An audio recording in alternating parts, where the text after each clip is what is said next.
हरे कृष्णा, राधे राधे दोस्तों। आप सभी माताओं बहनों का मेरे YouTube चैनल में हार्दिक स्वागत है।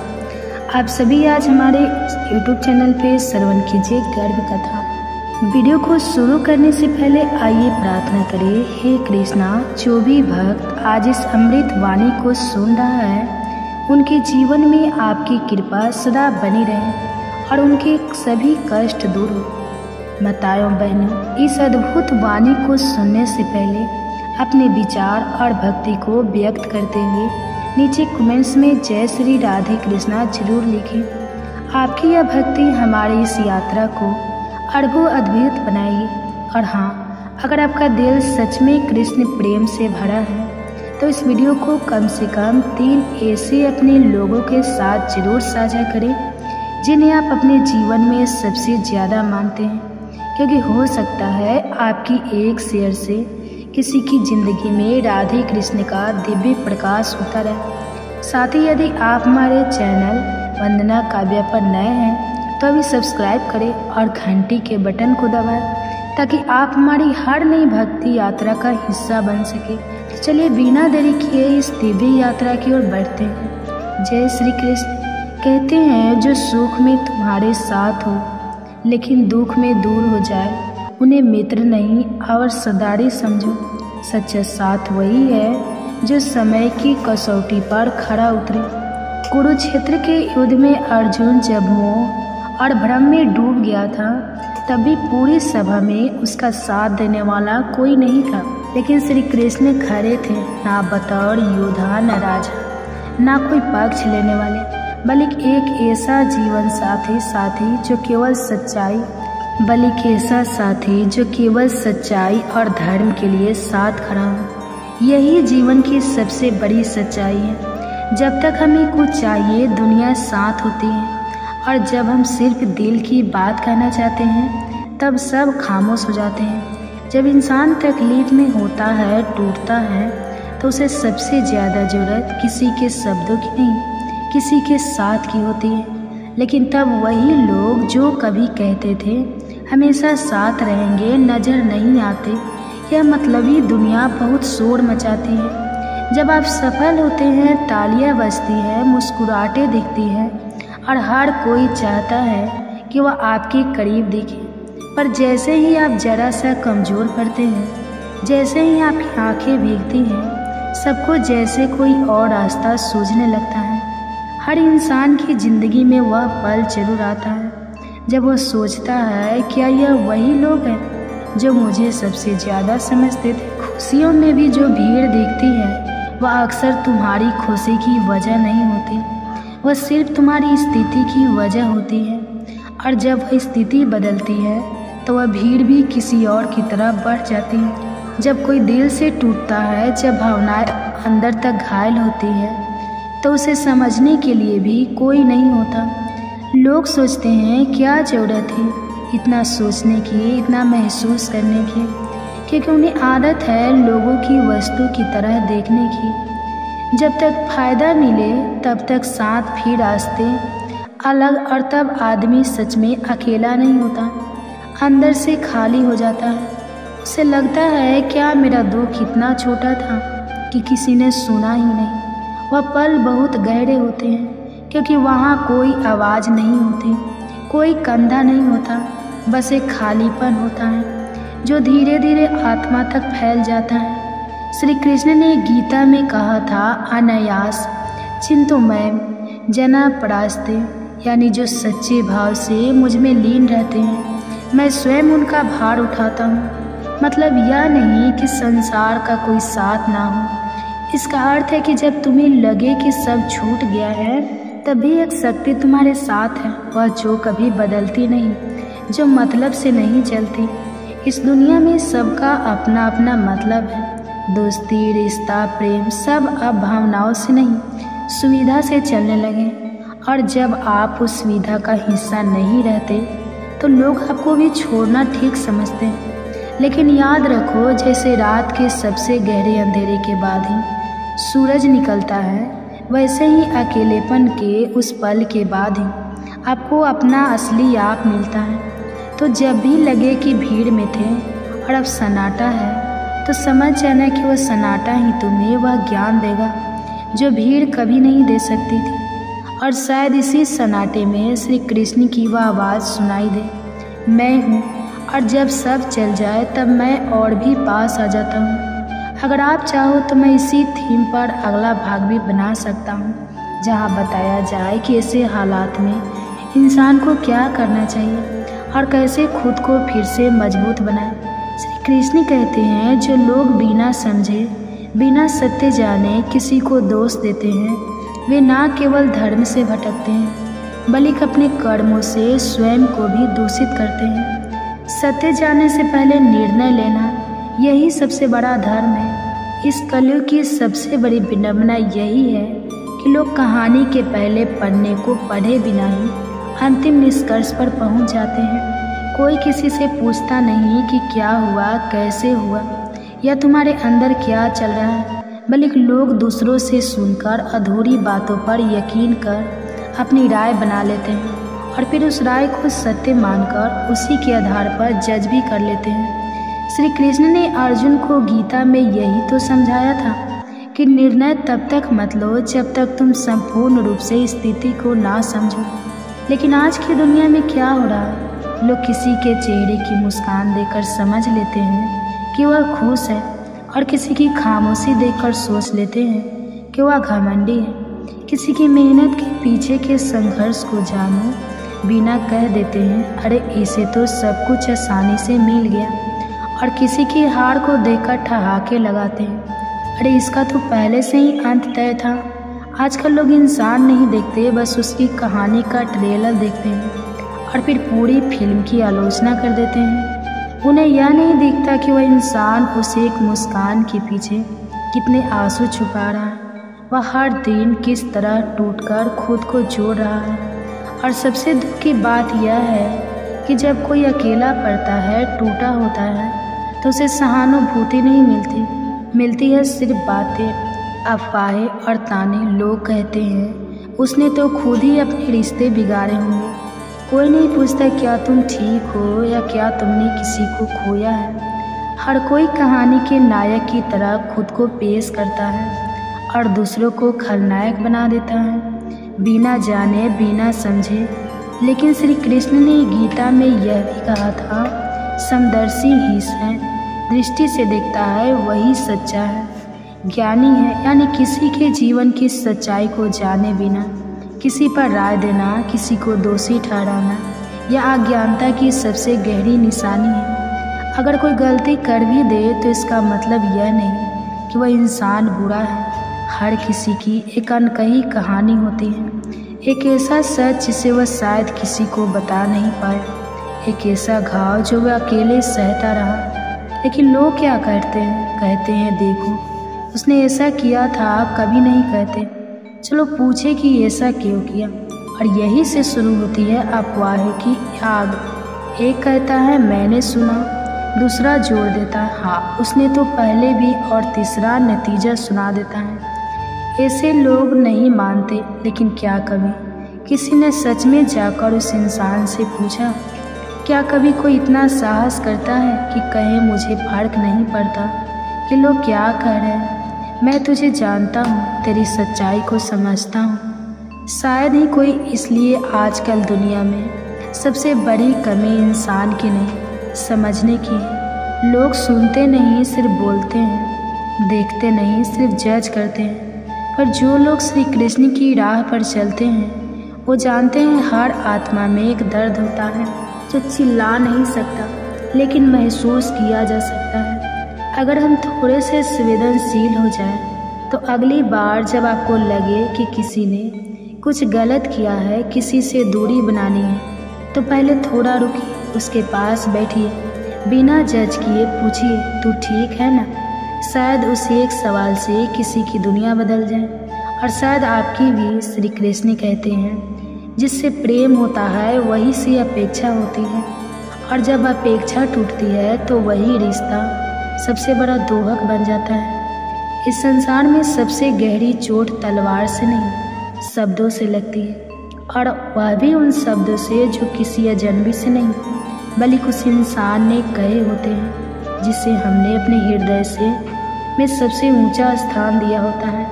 हमें तकलीफ़ तब नहीं होती जब कोई बाहर वाला हमारे बारे में गलत कहे, हमें तब होती है जब कोई अपना हमारे दर्द को नकार दे, हमारे जज्बातों को मजाक बना दे। जब आप किसी को अपने दिल के बहुत करीब लाते हो तो आप अपने सबसे नाजुक हिस्से को उसके हवाले कर देते हो।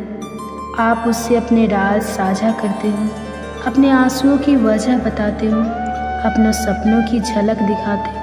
और यही से शुरू होती है एक उम्मीद कि वह इंसान हमें समझेगा, संभालेगा और टूटने नहीं देगा।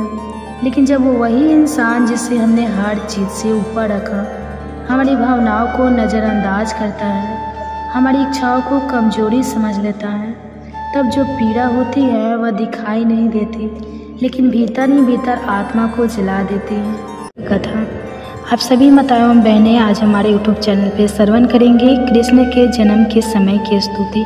तो माताओं एवं बहनें आपसे अनुरोध है कि वीडियो को लाइक कीजिएगा और चैनल पे नए हैं तो चैनल को सब्सक्राइब करके बेल आइकन को ऑन कर लीजिएगा, ताकि ऐसे ही वीडियो के नोटिफिकेशन आप सभी के पास सबसे पहले पहुँचे।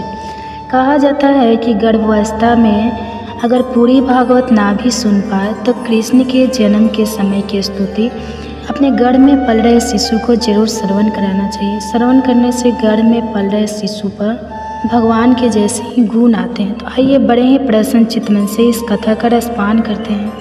मथुरा नगरी के हृदय में जब अंधकार धीरे धीरे गहराने लगा, अत्याचार की छाया लोगों की आत्मा को डसने लगी थी। कंस का आतंक दिन प्रतिदिन बढ़ता जा रहा था। धर्म के लिए यह काल रात्रि के समान था। नर नारी, पशु पक्षी, यक्ष, गंधर्व सभी किसी चमत्कारी ज्योतिष की प्रतीक्षा कर रहे थे। देवकी वासुदेव की अर्धांगिनी मथुरा के राजमहल में अपने 8वें पुत्र की गर्भधारण की अवस्था में थी। वह पुत्र कोई साधारण जीवात्मा नहीं, स्वयं श्रीहरि का अंश था। देवकी का गर्भ धारण करना मानव सृष्टि के मध्य अंधकार में एक दीपक के जलने के समान था। जब नारद मुनि को यह ज्ञात हुआ कि नारायण स्वयं इस धरा पर अवतरित होने वाले हैं, वे अत्यंत प्रसन्न हुए। वे तत्काल ब्रह्मलोक, कैलाश, यमलोक, इंद्रलोक सभी में यह शुभ समाचार फैलाने लगे। देवगण एकत्र होकर क्षीर सागर के निकट पहुँचे, जहाँ भगवान विष्णु विश्राम कर रहे थे। सभी देवताओं ने उनके चरणों में गिरकर प्रार्थना की। विष्णु भगवान ने उत्तर दिया, मैं शीघ्र ही देवकी के गर्भ से प्रकट होकर मथुरा में जन्म लूँगा। जैसे जैसे गर्भ के महीने बढ़ते गए, देवकी के तन में तेज और चेतना असाधारण रूप से प्रकट होने लगी। वासुदेव ने देखा कि उनकी पत्नी के मुख पर दिव्य आभा है। वह केवल एक माता नहीं थी, वे अब संपूर्ण ब्रह्मांड के पालनहार की जननी बनने जा रही थी। गर्भस्थ कृष्ण स्वयं भी उस गर्भ में ध्यान मग्न रहते हुए संसार की स्थितियों को जान रहे थे। वे स्वयं योगेश्वर थे और वहाँ से भी वे समस्त घटनाओं का संचालन कर रहे थे। देवकी कई बार स्वप्न में दिव्य दृश्य देखती। कभी श्रीहरि का शंख, चक्र, गदा और शंख पग दिखाई देता, कभी गोकुल के हरे भरे वन। एक रात्रि जब देवकी विश्राम कर रही थी, आकाशवाणी के रूप में देवताओं की स्तुति गूंज उठी। जय देव जनार्दन, योगेश्वर, जगत धारा, जगत के पालक, योग माया के स्वामी, तुम ही सृष्टि के आदि हो, तुम ही अंत। हे कृष्ण, तुम्हारा गर्भ में रहना भी संपूर्ण त्रिलोकी को पावन कर रहा है। देवकी के गर्भ में तुम दीपक हो जो अंधकार में ज्ञान की ज्योति जगा रहा है। तो नाम मात्र से पाप विनष्ट होते हैं। गर्भवासी होकर भी तुम त्रिलोक के नाथ हो। हे योगेश्वर, तुम्हारी लीला अमग्य है। आयुच्युतांत गोविंद नामो स्तुति। श्री कृष्ण जननी गर्भे स्थिति होकर भी तुम समस्त ब्रह्मांड का भार उठाते हो। 8वां मास पूर्ण होते ही मथुरा में भय और कौतूहल दोनों का अवतरण फैल गया। कंस को ज्ञात था कि देवकी का 8वां पुत्र उसकी मृत्यु का कारण बनेगा। उसने कारा पहरा बैठा दिया। कारागार के चारों ओर प्रहरी, बंद द्वार और ब्रज के समान दीवारें थीं, मगर नियति के आगे किसी की नहीं चलती। अष्टमी की रात्रि, रोहिणी नक्षत्र, अर्धरात्रि का समय, आकाश में घनघोर घटाएं छाई थी। बिजली कड़क रही थी, परंतु भीतर एक दिव्य प्रकाश फैला हुआ था। देवकी पीड़ा से काँप रही थी और वासुदेव उनके पास चुपचाप ध्यान मग्न खड़े थे। और तभी शांति छा गई, जैसे सृष्टि रुक गई हो। और वह क्षण आया, देवकी के गर्भ से स्वयं भगवान श्री कृष्ण प्रकट हुए। उनका स्वरूप दिव्य था, नवनीत के समान गीरा रंग, गोरा रंग, कमल नयन, सिर पर घुंघराले बालों में मोर मुकुट, गले में वैजयंती माला, हाथों में शंख चक्र गदा और पग। वासुदेव और देवकी आवाक रह गए, उनकी आंखों से आंसू बहने लगे। उन्होंने हाथ जोड़कर स्तुति की, हे श्री कृष्ण परमात्मा, परम कारण जगत तव भक्तना रक्षस। हे प्रभु, आपने माता यशोदा के गर्भ में भी स्थान बनाया और आज हमारे गर्भ को पावन किया। आप ही वह दिव्य ज्योति हो जो अज्ञान के अंधकार को दूर करने आए हो। आपका यह जन्म लीला है, पर हर भक्त के लिए यह जीवन का सच्चा प्रकाश है। भगवान श्री कृष्ण ने माता पिता को आदेश दिया, मुझे गोकुल ले जाइए और वहाँ यशोदा के पास छोड़ आइए। योग माया मेरी स्थान लेगी।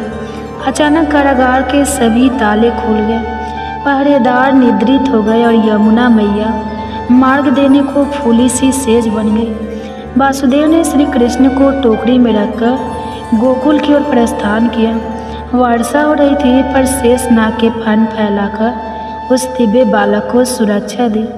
यमुना जी ने वासुदेव के चरण छूकर उन्हें मार्ग दिया। गोकुल पहुंचकर वासुदेव ने यशोदा के पास सो रही कन्या को लेकर श्री कृष्ण को वहां छोड़ दिया और लौट आए। गोकुल में सुबह का समय जब यशोदा ने आंखें खोली तो देखा कि उनके पास एक परम सुंदर बालक शांति से लेटा है। उनका हृदय ममता से भर गया। उन्होंने उसे अपने स्तनों से दूध पिलाया और नाम रखा कन्हैया। श्री कृष्ण की बाल लीला शीघ्र ही प्रारंभ हो गई। वह अपने बालपन में ही अपनी मोहक मुस्कान, आँखों की चंचलता और अद्वितीय सौंदर्य से सबका मन मोहने लगे। गोपियाँ उन्हें निहारते न आघाते अत्याचार की प्रतीक राक्षसी पूतना को कंस ने भेजा। वह सुंदरी रूप में आई और कृष्ण को दूध पिलाने के बहाने विष का स्थल लेकर पास पहुँचे, परंतु श्री कृष्ण ने अपने मुख से उसका प्राण ही खींच लिया। राक्षसी वही ढेर हो गई। गोकुल में यह पहली बार था जब सबको ज्ञात हुआ कि यह बालक साधारण नहीं है। एक बार ब्रह्मा जी स्वयं श्री कृष्ण की लीला देखने आए। उन्होंने ग्वाल बाल और बछड़ों को छिपा दिया। श्री कृष्ण ने सबका रूप स्वयं धारण किया। ब्रह्मा ने अपनी मूल मानते हुए स्तुति की, ओम नमो भगवते वासुदेवाय नमो, ज्ञान मात्राय निर्गुणाय निर्गुणात्मने। प्रकट रूप में खेलते हुए भी आप अचिंत्य हैं, बालक रूप में लीला करते हुए भी आप साक्षात ब्रह्मा हैं। श्री कृष्ण का जन्म केवल एक घटना नहीं, बल्कि पूरे युग के पूर्ण निर्माण की शुरुआत थी।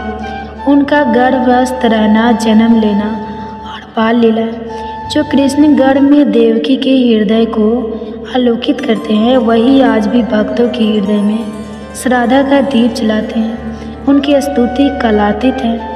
उनका नाम मात्र ही मोक्ष का मार्ग है। नमन उस योगेश्वर को जो कभी बालक बनकर इस धारा पर उतरे। एक गर्भ कथा। अगर वीडियो अच्छी लगेगी तो वीडियो को लाइक कीजिएगा और चैनल पे नए हैं तो चैनल को सब्सक्राइब कर लीजिएगा और कमेंट्स में हरे कृष्णा राधे राधे जरूर लिखिएगा। और हो सके तो ज़्यादा से ज़्यादा आप अपने फैमिली फ्रेंड के साथ शेयर भी कीजिएगा। गर्भ गीता केवल एक ग्रंथ नहीं, बल्कि यह जीवन के गढ़ रहस्य को प्रकट करने वाला दिव्य प्रकाश है, जो आत्मा को जन्म मरण के बंधनों से मुक्त कर मोक्ष के पावन पथ पर ले जाता है। स्वयं भगवान श्री कृष्ण कहते हैं, जो श्रद्धा और भक्ति से गर्भ गीता का मनन करता है, वह संसार के बंधनों से मुक्त होकर परम शांति को प्राप्त करता है। यह ग्रंथ न केवल आत्मशुद्धि का दीप जलाता है, बल्कि गर्भवती माताओं के लिए भी अमृत के समान है। ऐसा विश्वास है कि जो माँ गर्भ काल में श्रद्धा से गर्भ गीता का श्रवण करती है, उसका शिशु न केवल संस्कारी और तेजस्वी होता है, बल्कि दिव्यता से भरकर समाज के लिए प्रेरणा बनता है।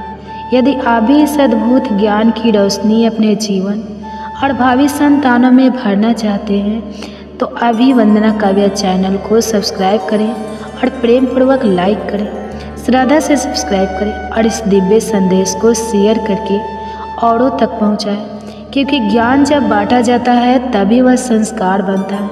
श्री कृष्ण अर्जुन से कहते हैं, जब कोई आत्मा माँ के गर्भ में आती है तो वह मांस, मज्जा और रक्त से घिरी होती है। छठे महीने तक जब उसका शरीर विकसित होने लगता है तब उसे असहनीय पीड़ा का अनुभव होता है।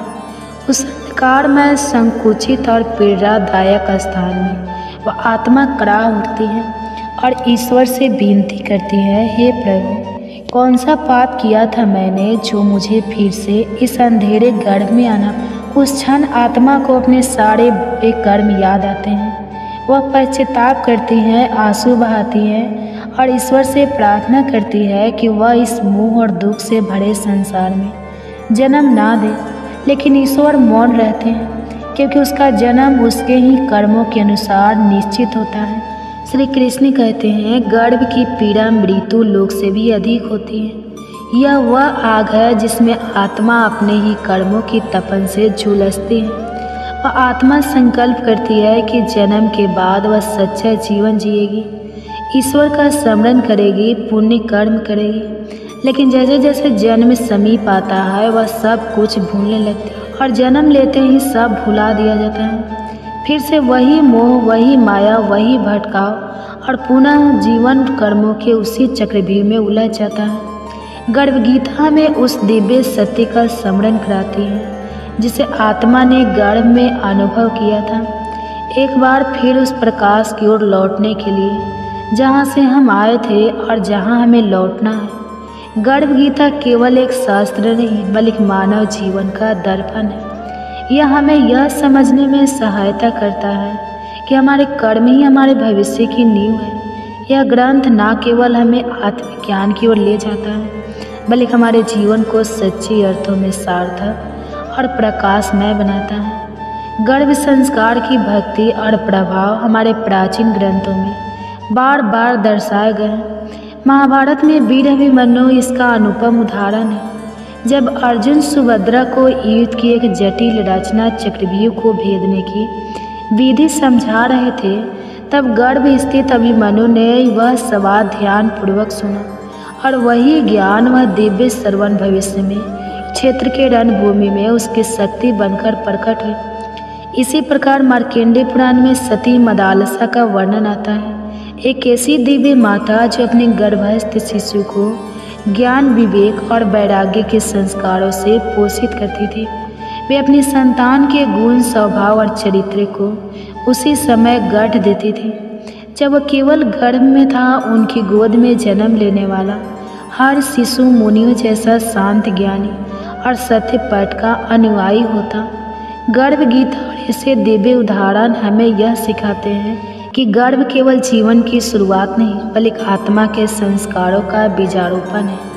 यदि हम इस पावन ज्ञान को अपनाएं तो आने वाली पीढ़ियां न केवल संस्कारी होगी बल्कि समाज और संसार के लिए एक दिव्य प्रकाश बनेगी। विष्णु पुराण में प्रहलाद का उल्लेख आता है जो राक्षस कुल में जन्मे, लेकिन उनकी माता गर्भावस्था के दौरान देवर्षि नारद के आश्रम में रही और विष्णु भक्ति का श्रवण किया। परिणाम स्वरूप प्रहलाद जन्म से ही विष्णु के परम भक्त बन गए और अधर्म के विरुद्ध खड़े हुए। गर्भ गीता के प्रारंभ में अर्जुन भगवान से यही प्रश्न करते हैं कि आत्मा का बार बार जन्म क्यों होता है, इस जीवन में उसके कर्तव्य क्या है, किन पाप कर्मों के कारण वह अनेक दुख भोगता है और किन पुण्य कर्मों से वह जीवन में सुख प्राप्त करता है, अथवा कौन सा मार्ग है जिससे वह मोक्ष को प्राप्त करता है।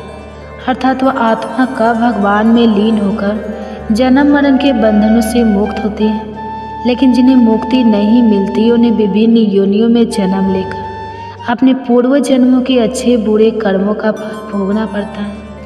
भगवान श्री कृष्ण मंद मुस्कान के साथ कहते हैं, हे अर्जुन, सच्चा भक्त वह नहीं जो केवल शब्दों में मेरा नाम लेता है, बल्कि वह है जो अपने हृदय में संपन्न की ज्योति प्रज्वलित करता है, जो अपने कर्मों को मेरी भक्ति में अर्पित करता है, जो मोह और अहंकार से मुक्त होकर प्रेम और सेवा के मार्ग पर चलता है वही मेरा सच्चा भक्त है, जो मुझे केवल मंदिरों में नहीं बल्कि प्रत्येक जीव में देखता है, जो किसी को अपने से ना ऊंचा मानता है ना नीचा, जो निंदा और प्रशंसा से परे रहता है, वही वास्तव में मेरे चरणों का अधिकारी है। श्री कृष्ण की इन वाणी से अर्जुन के हृदय में भक्ति की लहरें उमड़ पड़ी।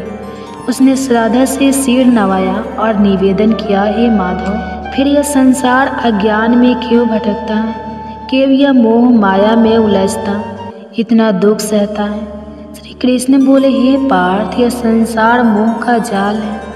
मनुष्य अपने ही कर्मों में उलझकर जन्म और मरण के चक्र में फंस जाता है। जिसे वह सुख मानता है वही अंतर दुख का कारण बनता है। जिस दिन यह समझ जाएगा कि ना कुछ उसका था और ना कुछ उसका रहेगा, बस वही क्षण उसके मोक्ष की ओर पहला कदम होगा।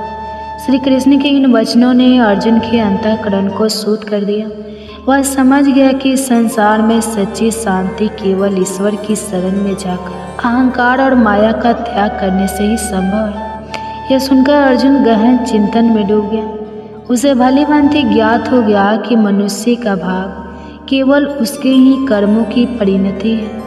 वह आगे बोला, हे केशव, यदि कर्म ही सब कुछ तय करते हैं तो क्या मनुष्य अपने कर्म बदलकर अपना भाग्य भी बदल सकता है? श्री कृष्ण ने स्नेहपूर्वक उत्तर दिया, हे पार्थ, निस्संदेह मनुष्य अपने सत्कर्मों के द्वारा अपने मनुष्य भविष्य को रूपांतरित कर सकता है। जैसे कोई अंधकार से प्रकाश की ओर बढ़ता है, वैसे ही कोई अपने दुष्कर्मों को त्याग कर पुण्य के पथ पर अग्रसर हो सकता है।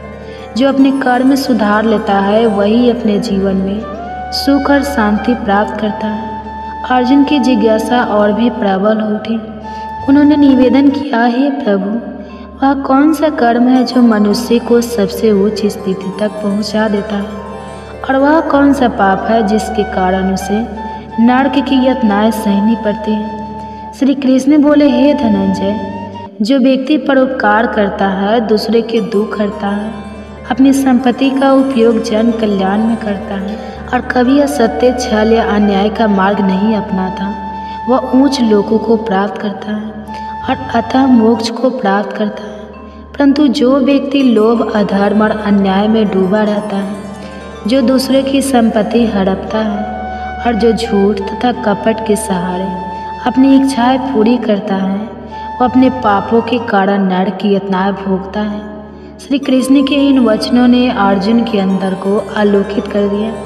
वे भाव विभोर होकर बोले, हे माधव, अब मैं जान गया कि जीवन का सबसे बड़ा धर्म सत्य, सेवा और धर्म का पालन है। जिसने इसे स्वीकार कर लिया वही सच्चे सुख को प्राप्त करता है। श्री कृष्ण मुस्कुराए और बोले, हे अर्जुन, यही परम सत्य है। जो इस ज्ञान को अपने जीवन में उतार लेता है वही जन्म मरण के बंधनों से मुक्त होकर परम शांति को प्राप्त करता है। फिर भगवान श्री कृष्ण के मुखमंडल पर गंभीरता छा गई। वे बोले, हे अर्जुन, यह समस्त संसार कर्म के बंधनों से बंधा हुआ है। हर जीव अपने पूर्व जन्मों के कर्मों का ही फल भोगता है। अर्जुन की जिज्ञासा और भी बढ़ गई। उन्होंने पूछा, हे प्रभु, रक्त विकार उत्पन्न होने का क्या कारण होता है? भगवान श्री कृष्ण ने उत्तर दिया, हे पार्थ, जो पुरुष प्राय स्त्रियों के साथ कपट करता है, जो अपने सुख और संपत्ति के लिए दूसरों का अपमान करता है, और अगले जन्म में रक्त विकार जैसी पीड़ाओं से ग्रस्त होता है।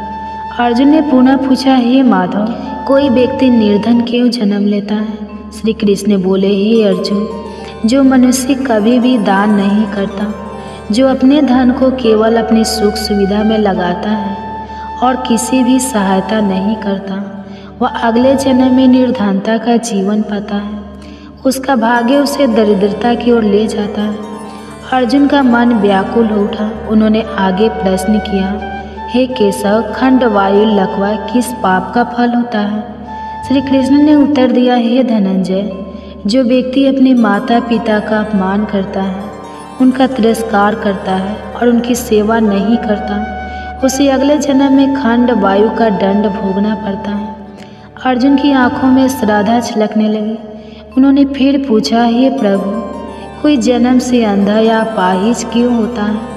भगवान श्री कृष्ण बोले, हे अर्जुन, जो व्यक्ति जीवन में अन्याय करता है, जो किसी निर्देश के नेत्रों में आंसू लाता है, जो किसी की टांगें तोड़ने या उसे अपाहिज बनाने का अपराध करता है, वह अगले जन्म में स्वयं अंधवंतर या अपांगता का कष्ट झेलता है। अर्जुन का हृदय पीड़ा से भर उठा। वे बोले, हे प्रभु, कुछ स्त्रियां बाल विधवा क्यों होती हैं? श्री कृष्ण उत्तर देने लगे, हे अर्जुन, जो स्त्रियां अपने पति के साथ छल करती हैं, जो अपने जीवन को झूठ और कपट से चलाती हैं, वे अगले जन्म में बाल विधवा बनती हैं। ऐसे कर्म उन्हें दुख और पीड़ा के पथ पर ले जाते हैं। अर्जुन ने एक लंबी सांस ली और पूछा, हे माधव, यदि कर्म ही सर्वश्रेष्ठ है तो क्या मनुष्य अपने कर्मों को बदलकर अपने भविष्य को भी बदल सकता है?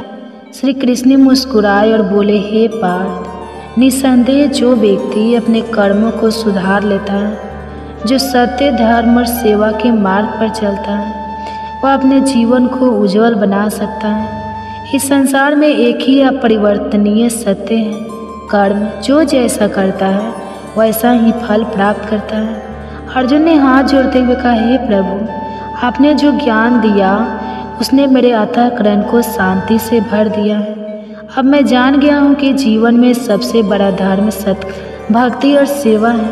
भगवान श्री कृष्ण मुस्कुराए और बोले, हे अर्जुन, जो इस ज्ञान को अपने जीवन में उतारेगा वह जन्म मरण के बंधन से मुक्त होकर परम शांति को प्राप्त करेगा। फिर श्री कृष्ण ने अर्जुन की ओर करुणा भरी दृष्टि डालते हुए कहा, हे पार्थ, निसंदेह मन अत्यंत चंचल और बलशाली है। यह उन्मत्त हाथी के समान है जो बिना लगाम के विपरीत दिशाओं में दौड़ता रहता है, परंतु हे अर्जुन, इसे संयम और निरंतर अभ्यास से नियंत्रित किया जा सकता है। अर्जुन ने एक लंबी सांस ली और पूछा, हे माधव, यह अभ्यास और संयम कैसे किया जाए? क्या कोई सरल मार्ग है जिससे मन को वश में किया जा सके? श्री कृष्ण ने मधुर मुस्कान के साथ उत्तर दिया, हे धनंजय, आप सभी के गर्भ में पल रहे शिशु पर कान्हा जी का आशीर्वाद सदैव बनी रहे। आज आप हमारे चैनल पे श्रवण करेंगे गर्भ कथा। हमारे पुराणों में अनेक प्रसिद्ध कथाएं हैं जो मनुष्य को जीवन की सही राह दिखाने में मदद करती हैं। आज ऐसे ही एक संपूर्ण कथा आपको सुनाने जा रही हूँ, जिसे गर्भ में संतान सुनकर अनेक शिक्षाओं के साथ प्रसन्नता तो पाएंगे ही, साथ ही माताएं समझ पाएगी कि गर्भकाल की शिक्षा का कितना अधिक महत्व होता है। तो आइए प्रारंभ करते हैं। उससे पहले हम कथा प्रारंभ करें, आप कथाओं में खो जाए उससे पहले माताओं बहनें, आपसे अनुरोध है कि वीडियो अच्छी लगेगी तो वीडियो को लाइक कीजिएगा और चैनल पे नए हैं तो चैनल को सब्सक्राइब करके बेल आइकन को ऑन कर लीजिएगा, ताकि ऐसे ही गर्भ कथा का नोटिफिकेशन आप सबके पास सबसे पहले पहुँचे। और हो सके तो ज़्यादा से ज़्यादा शेयर कीजिएगा, और वीडियो अच्छी लगेगी तो कमेंट्स में हरे कृष्णा राधे राधे जरूर लिखिएगा। तो आइए प्रारंभ करते हैं। जब भगवान बराह ने पृथ्वी को समुद्र से बाहर निकाल हिरण्यकश्यप को मारकर पृथ्वी को आतंक से मुक्त किया था, तब उसका भाई हिरण्यकश्यप बहुत गुस्सा हुआ। उसने तय किया कि वह अपने भाई का प्रतिशोध अवश्य लेगा। उसने खुद को अजय और अमर बनाने के लिए हिमालय पर जाकर घोर तपस्या आरंभ की। उसे कठिन तप करता देख इंद्र भी घबराने लगे। उन्होंने दैत्यों की राजधानी पर हमला कर दिया। जब जाना हिरण्यकश्यप की पत्नी गर्भवती है तो उसे भी बंदी बना लिया। सोचा राक्षस का पुत्र राक्षस बनेगा और आगे चलकर हमारे लिए मुश्किल उत्पन्न करेगा। हिरण्यकश्यप वहाँ था नहीं, इसलिए दैत्य हारकर भागने लगे। देवताओं ने दैत्यों की राजधानी लूट ली। इंद्र ने हिरण्यकश्यप की पत्नी क्यादु को बंदी बना ली और स्वर्ग ले जाने लगा। पर तभी रास्ते में देवर्षि नारद मिले। उन्होंने इंद्र से कहा, तुम दैत्य राज की पतिव्रता पत्नी को मत ले जाओ, यह महापाप है। इस पर इंद्र ने अपना उद्देश्य बताया कि जन्म के बाद वह संतान का वध करेगा, फिर देवी क्यादु को भी छोड़ देगा। तब नारद जी ने समझाया, गर्भ में संतान के संस्कार बदले जा सकते हैं। यह संतान भगवान श्री विष्णु की परम भक्त बनेगी। बस तुम क्याधु पुत्री को मुझे सौंप दो। इंद्र ने देवर्षि की बात मान ली और अब क्याधु देवराज के बंधन से मुक्त हो गई। वे देवर्षि के आश्रम में रहने लगे जब तक उसके पति तपस्या से वापस नहीं लौट आते। उसके लिए और कोई सुरक्षित जगह थी भी नहीं। देवर्षि उसे अपनी पुत्री की तरह मानते। गर्भस्थ संतान को भागवत भक्ति का उपदेश देते। गर्भ में प्रहलाद भी उन उपदेशों को सुन बड़ा ही आनंदित होता। कुछ वर्षों बाद जब हिरण्यकश्यप वरदान प्राप्त कर लौटा, उसने सभी देवताओं को जीत लिया। सभी लोकपालों को हराकर उनकी सारी संपदा छीन ली। भगवान से उसे विरोध था, इसलिए ऋषियों को परेशान करता यज्ञ रोक दिए। धर्म के खिलाफ खड़ा हो गया। सब तरह सिर्फ उसे ही भगवान के समान पूजने की आज्ञा थी। इधर पुत्र प्रहलाद और पत्नी भी अब उसके पास लौट आए थे। प्रहलाद की शिक्षा के लिए उसने अपने गुरु शुक्राचार्य के पास उसे भेजा, पर तब शुक्राचार्य जी तपस्या में व्यस्त थे, इसलिए गुरु के पुत्र सन और अम्रक उसे शिक्षा देने लगे। एक दिन प्रहलाद वापस घर आए। माँ ने खूबसूरत वस्त्रों से सजाया, पिता ने गोद में बैठाया, फिर उससे पूछा कि तुमने अभी तक क्या सीखा है। तब प्रहलाद उत्तर देते हैं, पिताजी, सभी लोग संसार में मोहित रहकर उद्वन रहते हैं। मेरा मानना है कि हमें अंतःकरण में श्री हरि की शरण लेनी चाहिए। हिरण्यकश्यप जोर से हंस पड़ा।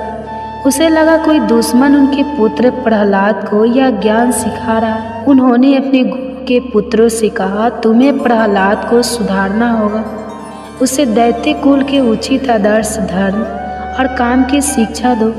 गुरु के पुत्र ने प्रहलाद को अपने पास बुलाया और पूछा, तुमने यह अज्ञान कहाँ से सीखा?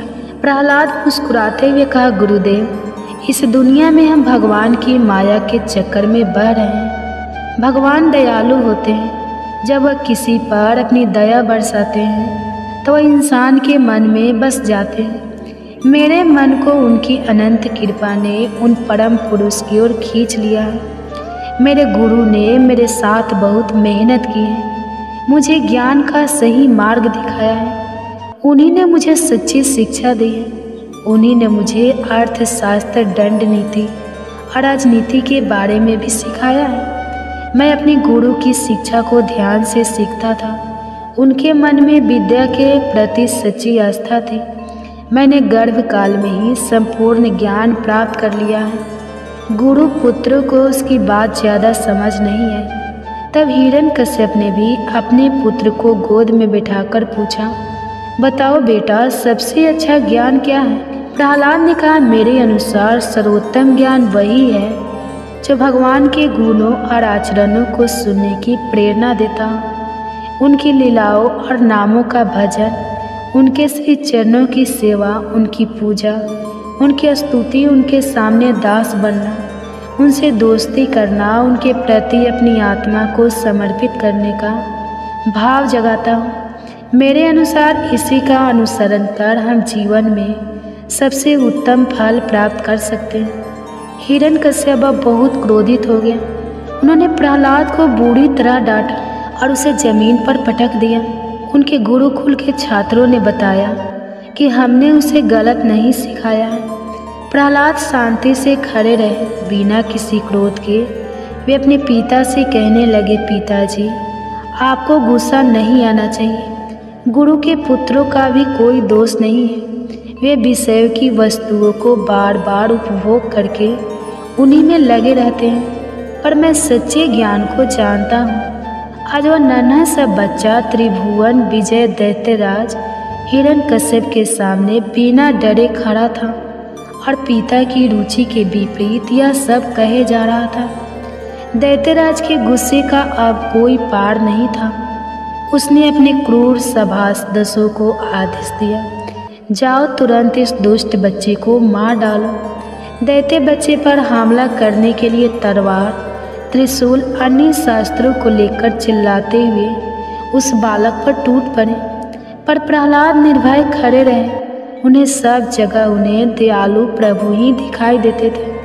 उन्हें किसी का भी डर नहीं था। असुरों ने बड़े ताकतवर अस्त्र शस्त्रों से बार बार हमला किया, लेकिन प्रहलाद को खरोच तक नहीं आई। उसके शरीर को छूते ही हथियार टुकड़े टुकड़े हो जाते। हिरण्यकश्यप को बहुत हैरानी हुई। उसने तय कर लिया कि वह प्रहलाद को अब जिंदा नहीं छोड़ेगा। वह कई तरह के उपाय करने लगा। एक बार हाथी के सामने प्रहलाद को डाल दिया, लेकिन हाथी ने प्रहलाद को प्यार से अपनी सूंड से उठा लिया। फिर प्रहलाद को उसने एक कटोरी में बंद कर दिया, जहाँ भयंकर सर्पों को छोड़ दिया। लेकिन यह सर्प प्रहलाद के पास पहुंचकर केचुए की तरह सीधे हो गए। जब जंगली सिंह के सामने उसे छोड़ा गया तो वह पालतू कुत्ते की तरह उसके सामने पूंछ हिलाता हुआ बैठ गया। जब प्रहलाद को खाने के लिए उग्रवस्त्र दिया गया तो उसका भी उस पर कोई प्रभाव नहीं हुआ। विष पेट में जाकर अमृत बन गया। अनेक दिनों तक उसे भोजन नहीं दिया गया, जल की एक बूंद नहीं मिली। फिर भी प्रहलाद के स्वास्थ्य पर कोई असर नहीं हुआ। वे तो दिन पर दिन और भी मजबूत दिखाई दे रहे थे। उन्हें ऊंचे पर्वत से गिराया गया, पत्थरों के साथ बांधकर समुद्र में फेंक दिया गया, पर हर बार वे भगवान का नाम गुणगान करते हुए वापस लौटे।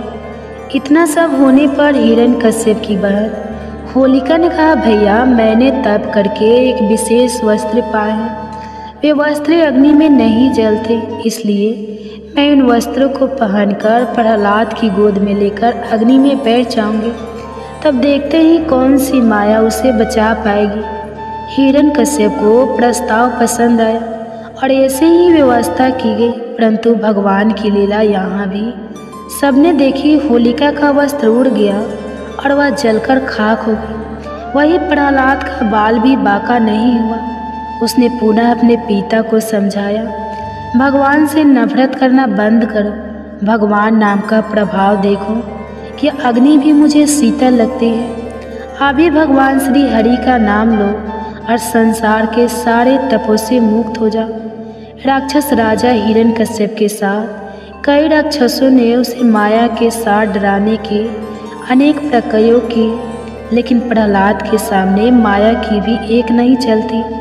जैसे ही वे अपनी आंखें उठाते, मायावी दृश्य समाप्त हो जाते। हिरण्यकश्यप अति क्रोध में भरकर प्रहलाद को सभा में बुलाते हैं और गुस्से में पूछते हैं, कहाँ है तेरा भगवान? क्या तुम इसे खंभे में भी देखते हो?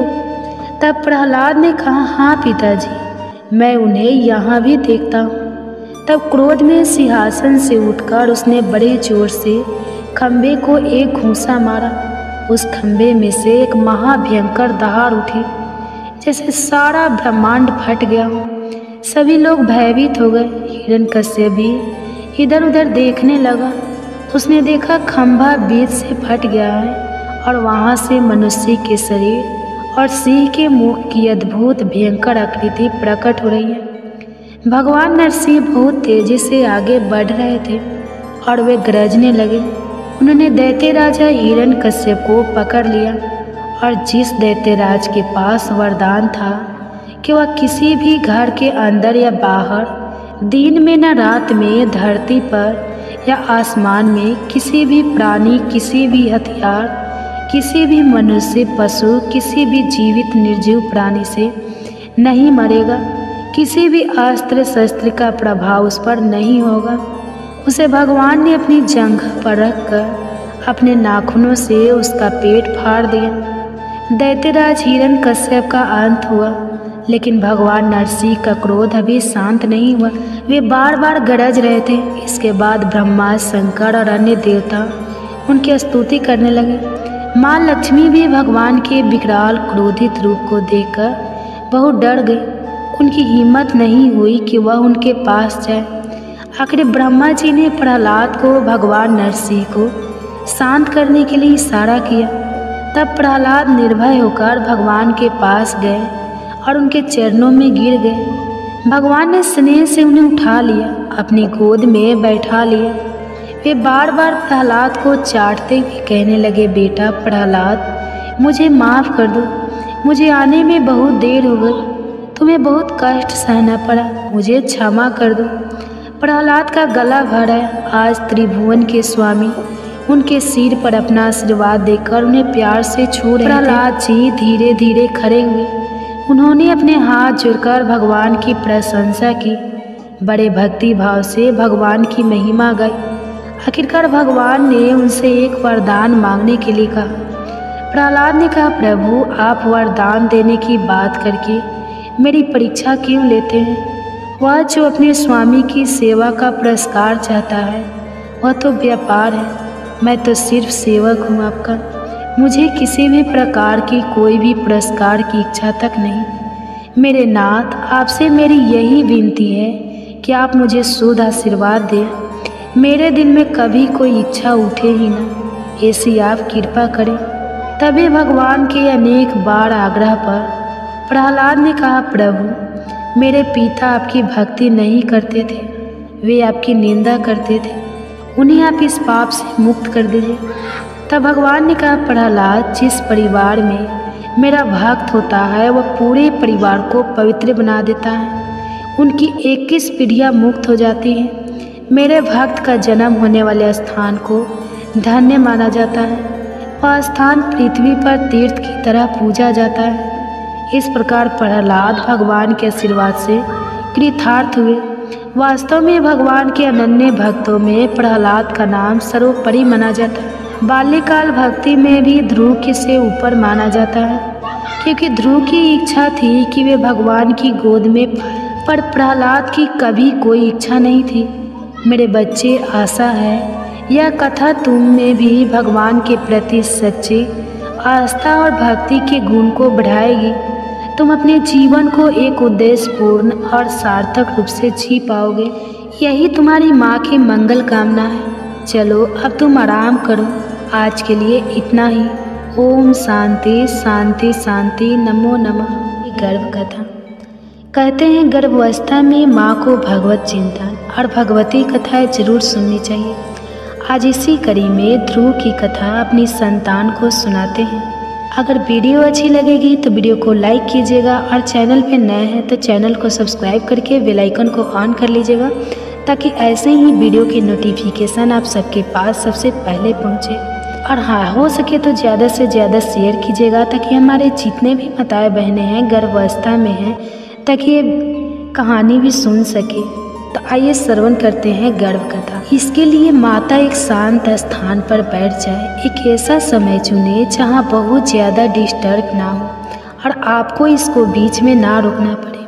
आप दोनों हाथ अपने गर्भ पर रख ले, कोमलता से अपनी आँख बंद कर ले और अपनी संतान से कहे, आओ मेरे बच्चे, मैं तुम्हें एक बहुत ही प्रेरक कथा सुनाती हूँ। इसके लिए मैं तुम्हें सतयुग के उस समय लेकर चलती हूँ जहाँ प्रदेश के राजा उतानपाद रहते थे। उनकी 2 रानियाँ थीं। माताएं एवं बहनें, आप सभी से हाथ जोड़कर विनती है कि वीडियो को पूरा देखिएगा और ज़्यादा से ज़्यादा वीडियो को शेयर भी कीजिएगा। और ये कथाएं आपको कैसी लगे कमेंट्स में ज़रूर बताइएगा। हरे कृष्णा, राधे राधे ज़रूर लिखिएगा। कहते हैं कि उनकी 2 रानियाँ थीं, सुरुचि और सुनीति। सुरुचि बहुत सुंदर थी और राजा को बहुत प्रिय भी थी। उसके पास सुख सुविधाओं की कोई कमी नहीं थी। इसलिए सुरुचि रानी का पुत्र उत्तम भी अपने पिता राजा उतानपाद का दुलारा था। राजमहल के बाहरी हिस्से में दूसरी रानी सुनीति रहती थी। उनका स्वभाव महापुरुषों जैसा था। वह धर्म मार्ग पर चलती, सभी के प्रति दया, प्रेम, करुणा का भाव रखती और ऐसा ही आचरण देख उनका पुत्र ध्रुव बड़ा हो रहा था। एक दिन सुबह का समय था। सुबह की लाली धीरे धीरे जाकर भगवान सूर्य का प्रकाश पूरे प्रदेश को प्रकाशित कर रहा था। सभी बच्चे घर के बाहर अपने मित्रों के साथ विभिन्न खेल खेल रहे थे। भीतर राज दरबार सजा हुआ था। राजा उतानपाद अपनी प्रिय रानी सुरुचि के साथ सिंहासन पर बैठे थे। वे अपनी गोद में बैठे पुत्र उत्तम को दुलार रहे थे। उसी समय खेलते खेलते ध्रुव भी महल में प्रवेश करता है। पिता को देख उसका मन भी ललचाया। वह अपने पिता की गोद में बैठने के लिए, उनका प्यार पाने के लिए ललायित हो गया। वह भी अपने पिता के पास पहुंचा। उसने अपना हाथ राजा के पैरों पर रखा ही था। वह बैठने का प्रयास कर ही रहा था। राजा भी अपने दूसरे पुत्र को दुलार दे उससे पूर्व ही सुरुचि रानी ने उसका हाथ जोर से झटक दिया। रानी बड़े क्रोध से बोली, तुम अपने पिता की गोद में बैठने लायक नहीं हो, तुम अभागी हो। तुम्हें पूरे जीवन पुण्य करने होंगे ताकि तुम अपना भाग्य बदल पाओ और मेरी कोख से जन्म लेने का सौभाग्य पाओ। तभी तुम पिता का प्रेम और दुलार पा सकते हो। राजा उत्तानपाद को थोड़ा बुरा लगा, पर वे अपनी प्रिय रानी के विरुद्ध जाने का साहस नहीं कर सकते थे। ध्रुव नन्हा सा बालक अपनी सौतेली माँ की बातें ठीक से तो नहीं समझ पा रहा था, पर वह इतना समझ चुका था कि सबके सम्मुख उसका अपमान हो रहा है और उसमें उसके पिता भी उसका साथ नहीं दे रहे। इसलिए रोता बिलखता माँ माँ पुकारता ध्रुव राजमहल के बाहर चला जाता है। पूजा कक्ष में बैठी रानी सुनती अपने पुत्र की आवाज़ सुनकर कांप गई। वह बाहर भागते हुए गई और अपने बच्चे को सीने से लगा लिया। मन ही मन किसी अप्रिय घटना का सोचकर उसका हृदय भर रहा था। वह धीरे से ध्रुव के दुख का कारण पूछती है, माँ, पिताजी मुझसे बिल्कुल प्यार नहीं करते। वे मुझे अपनी गोद में भी नहीं बिठाते। वे सिर्फ उत्तम को प्यार करते हैं। माँ, ऐसा क्यों? माँ, मैंने क्या नुकसान किया है? उनका क्या मैं इतना बुरा हूँ? माँ, मैं इतना बुरा हूँ? सुनीति ऐसा नहीं कहते बेटा। सुनीति सब समझती थी। फिर उस नन्हे से बालक को कैसे समझाते, क्या बताते कि क्यों उनके पिता ने उन्हें और ध्रुव को इस प्रकार का जीवन दिया है। सुनीति स्थिति को समझते हुए अपने बेटे को कहती है, मेरे बच्चे, तुम्हारे लिए पिता से श्रेष्ठ गोद और उच्च सिंहासन सुरक्षित रखा गया है। तुम्हें संसार के सबसे बड़े राजा की गोद में बैठना है। इस तरह कहकर अपने मंदिर में विराजित भगवान नारायण की तस्वीर दिखाती है। उनकी गोद भगवान की गोद ध्रुव की आंखों में चमकती, पर वह अभी सिर्फ 6 साल का नन्हा बालक था। माँ के उत्सुक स्वर में पूछता है, माँ, मैं उन तक कैसे पहुँचूँ? कैसे मैं उनकी गोद में बैठूँगा? माँ को भी आज जाने कहाँ से हिम्मत आ रही थी। वह ध्रुव की सभी बातों का स्पष्ट उत्तर दे रही थी। कहती है वह मार्ग श्रेष्ठ है, इसलिए उसे पाना भी थोड़ा मुश्किल है। पर ध्रुव को अब किसी बात का भय नहीं था। उसे तो बस उनकी गोद का इंतजार था। वो अपनी माँ से पूछता है, माँ, अब आप जल्दी बताओ, वह मैं कैसे पा सकता हूँ? माँ ने ध्रुव को गोद में उठाकर कहती है, बेटा, उसके लिए कठिन तपस्या करनी होगी। एकांत में रहकर सिर्फ उनका नाम जपना होगा। बस फिर क्या था। ध्रुव तुरंत गोद से उतरा, अपनी माँ के चरण स्पर्श करते हैं कहता है, माँ, मैं आज से ही अपनी तपस्या शुरू करूँगा। मैं एकाग्रता से नाम जपकर नारायण की गोद में बैठूँगा। माँ, मैं उनकी गोद में बैठकर सबसे पहले तुझे पुकारूँगा। माँ, तू देखना, तेरा बेटा भी सौभाग्यशाली है। वह ब्रह्मांड के राजा की गोद में बैठेगा। माँ कुछ समझ पाती इससे पहले ध्रुव जंगल की ओर जाने लगा। माँ एकदम बिलख पड़ी, भागते हुए ध्रुव के रास्ते में आकर खड़ी हो गई। जिस नन्हे से बच्चे ने राजमहल के बाहर आज तक कदम भी नहीं रखा था, वह जंगल अकेला कैसे जिएगा? क्या यह भी कोई उम्र है उसके जंगल जाने की? रानी फूट फूट कर रोने लगी। ध्रुव नहीं रुका, अपनी माँ को समझाते हुए कहता है, माँ, नारायण को पाना आसान नहीं है। कष्ट तो करनी होगी, तेरा बेटा करेगा। माँ, वह भी सौभाग्यशाली बनेगा। माँ रोए जा रही थी। वह आगे बढ़ता जा रहा था। धीरे धीरे सांझ होने लगी, रात अंधेरी छा रही थी। उसका मन भी डर रहा था।